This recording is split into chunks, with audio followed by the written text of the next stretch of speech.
Good morning. Welcome to Learn, or welcome to Learning to Learn a Language. Now, I'm happier than you today. Now, I'm always happy to see you all, but today just the happiness is an ounce more. Why you may wonder why at all do I feel this happy in meeting you. It's just not meeting you that makes me happy.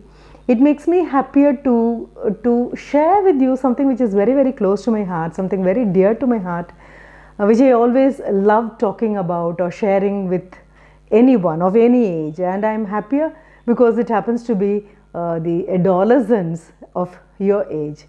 Now, what should make me feel this happy? Let the secret be out, or rather, let the cat be out. Exactly. I'm going to talk about cats, on cats, or rather share my sentiments with you regarding cats. It can't just be like that. No, I just would like to talk with you on something, and I feel that no, certainly not. You do have a poem on cats by none other than T.S.Eliot. We are, of course, with the 4th unit, 2nd section of your 11th standard higher secondary English reader. And that happens to be a brilliant poem, MACAVITY, the mystery cat.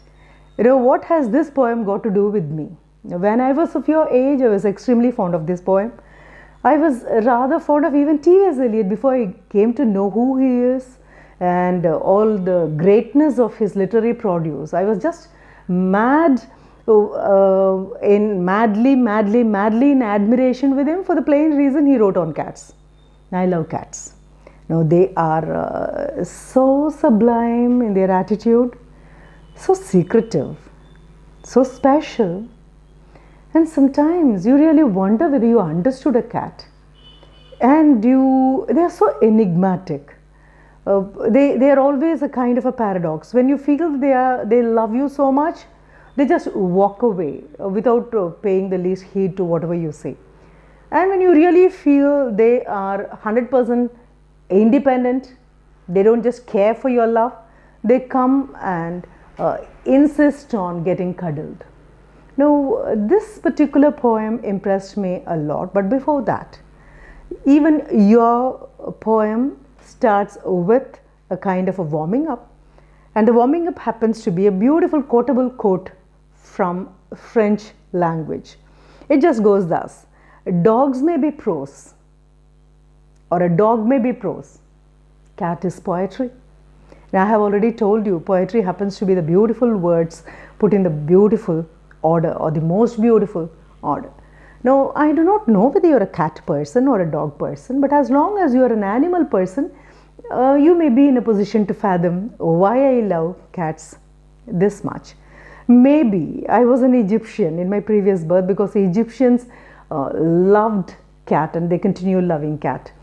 You do have a place near Cairo, it's called Saqqara, okay, and easily the people came upon, the historians came upon a tomb which should be easily 4,500 years old, and you have mummified cats there. You have mummified cats, they're just not one or two, dozens of them. And we also find the historians telling us that the Egyptians loved cat for many reasons. One happens to be, as it happens to be a desert area, they were plagued by the rodents, like the mice and the bandicoot and the rat. So they wanted their grains to be saved, and cat came as a savior. Fine. That is one of the functional aspects of why they were so fond of cats. And very slowly their love for cat developed into a kind of a passion, and it became worship also. Bast happens to be the goddess of lion, which again that love for her, it evolved into Bast becoming the goddess of domestic cats. Not only that, have you ever seen cats loving to bask in sun? Okay, Egyptians' god happens to be Ra, the god of sun. That is sun god, if I can put it that way, and cats love basking in sunlight. Maybe that was another reason why the Egyptians loved and worshipped and deified cats. Though this aspect of Egyptians' love for cat is not given in your warming up, I just thought I can warm you up all the more by telling you that the love for a domestic cat is just not something recent, it's not something modern, it's as old as the pyramids or older than the pyramids. Fine, your book also wants you to warm up in another way. It just gives the names of few animals and asks you to bring down the salient features, the most admirable features you find in any of these animals, like a cat. What do you admire in a cat, and what do you admire in a dog or a horse? Fine, whatever it is. I can add on to that catalog, because if you are an animal person, as I asked you this question, may not be a cat person or a dog person, but again, if you're an animal person, you will understand why I said that I feel extremely happy today in meeting you all, sharing something which is very intimate and personal, but of course a kind of an eternal fascination for animals, specifically here cats. Now we have a brilliant poem, MACAVITY, the Mystery Cat, by T.S.Eliot. So before we get into the poem, let us know about T.S.Eliot. Now he is an American-born British poet, a Boston-born poet, fine. And as I told you, the moment I came upon MACAVITY, the Mystery Cat, I was fascinated by T.S.Eliot's literary works, though I never knew what exactly they were. He is an all-rounder as a literary person. What do I mean by an all-rounder as a literary person? He was a poet, right? Could write critical essays, was a critic and a playwright, and all put in one. In the sense that he was extremely serious about his vocation as a person of literature. He took it extremely serious to heart, and you find him definitely different from other writers of his time. He was very modern, very citified, and very critical about modern man's materialistic attitude. Maybe that's exactly what compelled him to write a brilliant work called The Wasteland, unsurpassed in its mastery of craftsmanship. Not only that, a kind of a foresight. You know, he tells this is what would happen to human race if human beings continued to be anything other than humane, or if they continue being inhuman in their rat race for money. And Wasteland, as the title itself suggests, talks about how we all have become, the modern world has become spiritually barren and spiritually sterile. We don't have anything to look upon, we don't have any hope, we don't have an enthusiasm which is real and which springs from the soul of every human being. Our enthusiasm happens to be a kind of an eagerness which is very, it is faked. Fine, it's something false. It's not after things which are permanent. We run behind things which are extremely temporary and which do not satisfy our soul in totality, right? Now, the famous writings, if I can talk about T.S.Eliot, of course I said Wasteland, maybe for which he was given Nobel Prize, a Nobel laureate. He is, and his East Coker. Some of the poems that I could make a mention of, longer poems as such. And when I talk about his plays, fine, Murder in the Cathedral, Family Reunion, and of course Cocktail Party, or just to mention a few. And a great critic, his critical essays have become landmarks to anybody who would like to understand literature, not only literature, understand the various approaches to literature, and not only just the approaches to literature, but also to weigh literature as it has to be weighed. Now, totally standing away, having a kind of an objective assessment of any work of art needs you to stand away from that work of art and stand away from the time in which it was created. But all these happen to be historical backdrops when you want to pursue with your study on T.S.Eliot, I would rather recommend. And again, before getting into MACAVITY, the Mystery Cat, I really wonder what fascinated T.S.Eliot to write such a remarkable poem. At least for me, it's very, very remarkable. And when I share it with you, you will understand why I love the poem or insist on expressing my love for the poem. There is another brilliant work, Old Possum's poems on practical cats.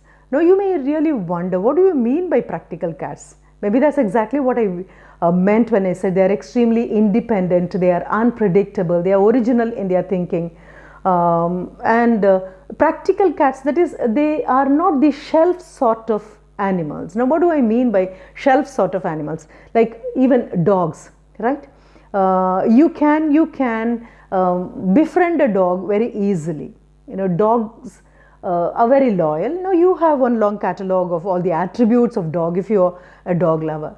But when it comes to cats, people look at cats with doubts and suspicion because the cats behave in such a way. They have least idea of impressing upon you, and if they have to choose you as a friend, they deliberate for a long time before choosing you as a friend. And in this collection of poems on practical cats, there is yet another brilliant poem. Now I want you to go for that poem as your parallel reading, because you do have an equally brilliant poem by T.S.Eliot. It's on the microbes, which may be very, very suitable. Microbes which are totally invisible to our naked eye are always visible when you observe them under a microscope. It's a very brilliant piece of poem which has been provided for parallel reading. But I would rather recommend another interesting poem by, of course, T.S.Eliot, Naming of Cats. If you have a cat, or if you have a stray cat just which walks in and would like to take you for a friend, please think it over, because naming of a cat is almost ceremonious. It's not very easy. I don't say that. T.S.Eliot says that naming of a cat is something very big. It's a serious game. It's a serious business. Don't mistake it for a holiday game. And just like that, name a cat, because a cat has to have not just one name, it has to have 3 names. Now, one name is something very common, very ordinary, something which is very friendly, cozy, if I can use a word, which is very familial, in the sense that the family name. A family name is something very easy, something very dear, common, but yet something special. So he gives you a long list of what are all the family names you can choose. It may be Peter, it can be Augustus, and the list goes on. But the second one is something very special. That's exactly why he warns you against your nonchalant attitude when you name a cat. You have to be very, very serious, because it is a serious business. You're naming a cat, you're just not naming a dog. So the cat has to have 3 names. The second one is something very special, and he says it's very particular, or else how can he keep his tail perpendicular? Have you seen a cat when it's very friendly with you, when it feels very safe in your presence, it would walk closer to you and hold its tail perpendicular. So he says, how can it hold its tail perpendicular if it does not have a second name which is particular? How can it have its whiskers and walk with pride if you do not give him a suitable name? That is, the second name has to be something very special. It should be a kind of a combination of names, just not an ordinary name, maybe not just your monosyllabic or disyllabic word. It should be polysyllabic, something very big. Now that's what makes a cat feel very proud. And coming to the third name, it would never confess. You don't have any chance of getting to know the third name of your own pet cat. You may have it for 12 years or 10 years. Yet you might have brought it up, right, when it was a little kitten which didn't even open its eyes. Yet it has a third name which the cat alone knows, and it chooses not to confess or confide or share with you. And he says, whenever you come upon a cat with half shut eyes, right, you think it's sleeping. No, it's in deep, deep contemplation. I'm quoting from T.S.Eliot. It's in deep meditation, deep contemplation. What does it contemplate on? Oh, fine. It has been meditating on its third name, and the third name, and he says, the thought of the thought of the thought of the name. No, he doesn't just stop with one thought of. He says, the thought of the thought of the thought of the ineffable, effable, effable, ineffable secret name. The inscrutable name which the cat alone knows. No, you will start just smiling as a poem begins, that is naming of the cat. By the time you come to the second point, that is, have to have a particular name, your smile will broaden into a grin. Then it would become a chuckle, right? You will be just trying to suppress your laughter. By the time when he talks about the thought of the thought of the thought of the ineffable, effable, effable, ineffable name, fine, you will burst into laughter. I would again tell you, the poem Naming of the Cats is available. It is available online. Fine, it's in, if you go for a Google search, it is available. And what is more, you will be so happy to hear T.S.Eliot himself reading the poem for you. You can find out the passion he has for cats. It is not satirical, it's not humorous, it's something more than that. The sense that you love animals, you love birds, and that extends to human race also. Fine. So another poem I would like to recommend is it's a brilliant poem, T.S. Lawrence, Snake. Maybe you will feel it's a bit serious, but I think you're old enough for many things, and you're old enough to read extra works in literature. T.S. Lawrence, the snake, where he talks about a snake that comes to his water trough on a hot afternoon, and he also goes to drink water, and he finds that the snake has already come, and of course it is ethical, it warrants of a human being, it's ethical behavior to wait for the first person who arrived to finish his drinking the water, and then the second one can take on. But what happens, as he keeps watching the snake, he finds that he read somewhere in the book, for which he calls it as accursed, he calls it accursed education. My shameful education prompts me from somewhere, it tells me this particular shade of a snake is poisonous. So don't harbor any idea of having it for a visitor. So immediately he just takes a log of wood and throws at the snake, and that snake makes a hasty, least dignified and undignified exit back into the hole from where it came. And later on you find T.S. Lawrence feels extremely sad that he did not give the befitting service to the magnificent visitor he had on a hot afternoon. With half shut eyes, the snake was just sniffing, it just lifted its head and tried looking at everything in a kind of a look which wouldn't look at anything. You know, with half shut eyes, he feels extremely sad that he had a knowledge from his education which prompted to work against one of the co-inhabitants of Earth. And of course you have Hilabelac's microbe also, which should be more suitable in the given scenario. Coming back to our MACAVITY, the mystery cat. It's a poem of quite a lot of stanzas, but one thing, every stanza keeps repeatedly telling you who this MACAVITY is. So in the opening sentence itself he says, MACAVITY of course has a name, another name, he is called the hidden paw. Fine. Now that itself is suggestive of two things. One is how the poet has spent a lot of time to name the cat as MACAVITY, right? And the second name also, that is a hidden paw, which is a suitable name for the cats. He calls it a fiend in the form of a feline, okay, a villain in the form of a cat. He used all possible hyperbolic attributes so that you will know that it is a real villain in the form of a cat. So the first stanza talks about the hidden paw, and he says whatever may be the crime he commits, or however much you try to find him, don't you worry, you can never be successful, because you arrive at the spot of crime and you will find it empty. MACAVITY would have gone elsewhere, miles away from the scene of crime. The second stanza again goes on to tell you about Scotland Yard and of course the flying squad, for which you may have to know. The Scotland Yard happens to be the British police department, which is renowned, it is so famous throughout the world for its investigative procedure and its the quickest possible time it takes, the least time it takes to nab down the criminal. But even Scotland Yard would fail miserably when it is given the assignment of capturing our dear friend MACAVITY, right? And what about flying squad? Flying squad has got the power to visit and arrest anybody without giving any kind of notice. They are so sudden, they are so abrupt, they come and vanish. Maybe their appearance is as good as MACAVITY's appearance, but even the flying squad, the people of the flying squad will be baffled to know that their quickest move fails miserably when it comes to this wizard of wickedness that is our MACAVITY. And MACAVITY is so smart in the sense that he can levitate so easily.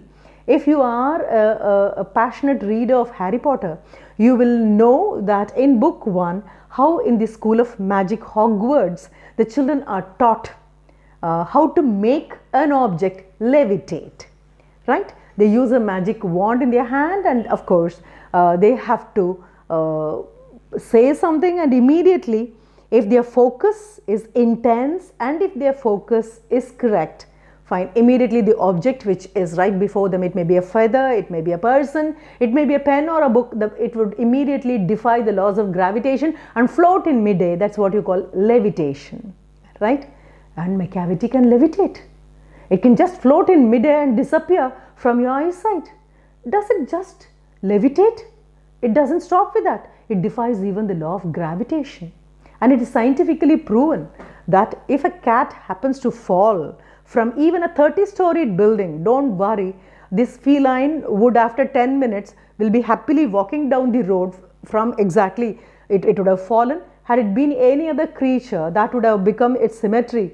But for a cat, it doesn't happen at all. The maximum it would have lost maybe a kind of one of its teeth. That's it. So powerful. It always lands on its 4 legs. You know, it is a marvel. It is absolutely a marvel. It can defy gravitation, and you find T.S.Eliot eulogizing the merits of MACAVITY. Now you feel as if he is extremely happy that this master of crimes, he commits a crime and he disappears, and somebody is so gleeful, so mirthful on this, because you know every sentence is talking in praise of MACAVITY, the mystery cat. Now I personally felt that T.S.Eliot himself is very happy that it defies gravitation, it levitates, and above all it just disappears when Scotland Yard and flying squad arrive. And then he moves on to describe the physical appearance, because it happens to be a criminal. Now you have to know how the criminal looks like. So it is a tabby, right, an orange cat, and he has his head for a dome, and of course he is very thin and tall. You can't expect MACAVITY to be anything other than thin and tall, because he is not a domestic cat. He is almost a wild cat, and nobody would have had him for a pet.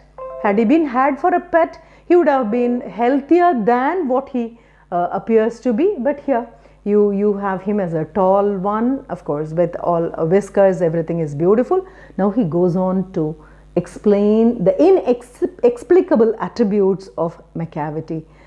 He says, if you feel something is missing, if the jewel box, something is missing from the jewel box or from the government office, even from the Queen's chamber, don't worry, it has to be nobody else but MACAVITY. But you can't nab him down, you can't arrest him, because he has a load of alibi. And who are these alibi? People who swear upon their honor in the court that the other person was not there in the place of crime. That is, if you capture MACAVITY and tell that he is a criminal, he has lots of other cats. And who are the other cats? Who will swear upon their honor, alibi, who will tell that of course he was not there, he was with us, he was playing here, right. Another attribute of MACAVITY is he is a fraud. He is an incarnation of anything that goes with fraudulence, and he can cheat you on a card game. You know, you find T.S.Eliot convincing you of all the great qualities that make MACAVITY a fiend. Fine, he is a fiend, he is a villain, he is evil from all the angles. You look at him from all the angles, he is evil, but you feel as if the poet is very supportive of MACAVITY in spite of the evil habits, the vicious habits of MACAVITY, the mystery cat. Then again he says, don't worry, he has got a lot of friends also, right? And you have another cat called Mungo Jerry or Griddlebone. Now, aren't you fascinated by the names? No, I really felt that I should also name, if at all I come upon more cats, I have to name them this seriously. There is one Mungo Jerry and there is a Griddlebone, who are also in this group of very evil cats, mystery mongers, villains, feline fiends, and these cats, you will find them everywhere. So when he concludes the poem, there is one emphatic sentence. He says, you can never capture MACAVITY. You may be a member of Scotland Yard, or maybe you are a member of the flying squad. Don't worry, you can never ever lay your hands on MACAVITY, because he will be here, he will be there. Now, he talks about the various directions and various places you may feel that he was. Now, he may be in the south, he may be in the north, you turn around, he may be in every part of the city. But towards the end, he calls MACAVITY. He's a Napoleon of crime. And you must be knowing who Napoleon is, Napoleon Bonaparte, right? Who is a hero of your French Revolution 1789. And in 1791, when France came out of monarchy, you have Napoleon Bonaparte, the child of French Revolution. And here is T.S.Eliot, who names MACAVITY the Napoleon of crime. If at all there is a warrior, if at all there is a champion of criminal activities, don't search around. You do have somebody right in front of you, and that is MACAVITY. And the moment you think that he is right in front of you, don't worry, he would have levitated into an entirely different place. He would have floated and flown away to another place, and you will have lots of equally criminal-minded cats who will vouch and promise that MACAVITY was with them and you did not see MACAVITY. Maybe you came upon Mungo Jerry or Cradlebone or some other wonderfully named cat. A remarkable piece of a poem. It convinces you of many things. One is the poetic genius of T.S.Eliot. You give him a topic and he can write on and on and on about the character of something which goes unnoticed. No, most of us don't even care to turn around and see what kind of a cat it is. Now, I'm reminded of another beautiful short story in Tamil. I firmly believe that you all know Tamil and you also are interested in reading the literary produce in Tamil. Fine, that is a brilliant piece of, it's a short story by Jayakanthan. It talks about a cat and a little boy of 10 years, and the title of the story is Agraharata Pune. So when I read Jayakanthan's cat and when I read MACAVITY, the mystery cat, and I found whichever part of the globe you are in, whichever language you may be writing in, whichever audience for whom you write a piece of work, it may be a story or a poem or a prose piece or a play, whatever may be the genre of the literary work, whatever may be the language, or whomsoever may be your target audience, there are certain things which are global. There are certain things which are universal, and that happens to be, I feel, the poetic perception, the creative understanding of a writer. That's exactly what makes him a creative genius.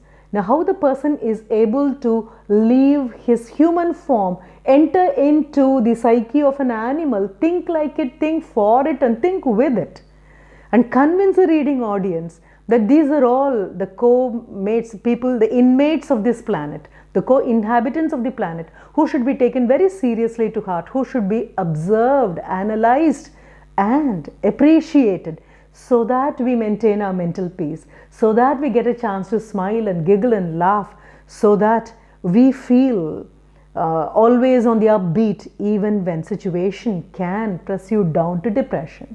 You turn around and see a tree, turn around and see a flower, turn around and see a bird, turn around and see a dog or a cat, or maybe in your little aquarium at home, a fish. They seem to lead a life as life should be led. They don't complicate it. They lead a life with a straight, simple approach to it. And what do? In the name of imagination, we bring in worries, and we do plunge into a pool of worries and see to that we never come out of it. We make life extremely complicated. So, if literature can be called therapeutic, right, it is therapeutic, it is curative, and it is diagnostic also. It can always tell you what is the malady you are suffering from. It may be chronic also. You might have been suffering from it for a long time and yet you didn't know.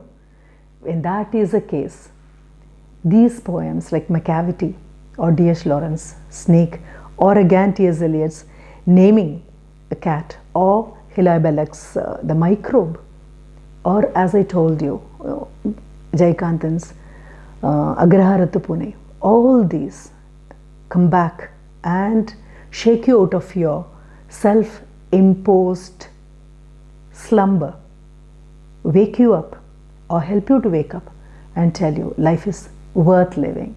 Thank you. Thanks a lot for listening.